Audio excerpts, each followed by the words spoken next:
Here you go. And, ooh, sardines meal. Grabe. Nyo ba, ang kanin nyo ba, ang rice nyo pang nabiti ay napakapangit?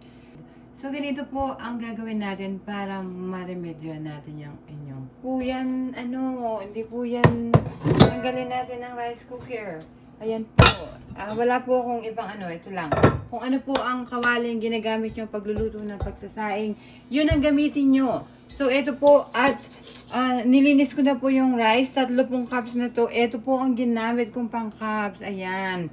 Ito po, maliit po yung cup namin dito, di katulad sa Pilipinas. Malalaki. So, ang gagawin nyo lang po, i-drain nyo lang. So, nilinis na po natin. 3 beses na po nating, nilinis. Swete dyan sa bahay nyo. So, alam nyo ang gagawin sa swete. Ako po ay preserve ng aswete dahil mahilig po akong gumamit ng aswete. Kung ginamit yung cup na gamitin nyo, so, ito po, naglalagay po ako ng isang malaking cup na aswete. Tapos, maglalagay po ako ng 4 na cups.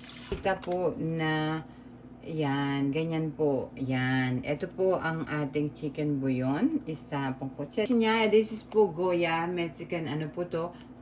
So, ayan po, yan po ang gagamitin natin.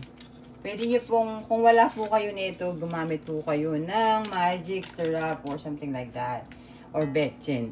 Hindi po. Natin ang ating black pepper. Ayan, lagyan po natin ng asin din. Ayan, buyas dyan. Ayan. Lulutuin natin siya ng low heat. Para pong nagsasayang lang kayo, ganito po ang niya. Kung low grade po ang inyong ang inyong biniling bigas, yan po ang gagawin nyo. Napakasarap po niya. Ay, natin siya isasayang na natin. Sayang po. Yan. So, ngayon tignan natin ang kanin natin kung luto na siya. Ayan, luto na po yan. Tignan natin, tikman natin. Ayan, tignan natin. Ayan po, luto na siya. Oh, sarap niya. Po natin. Grabe. Sarap. Oh, ang init.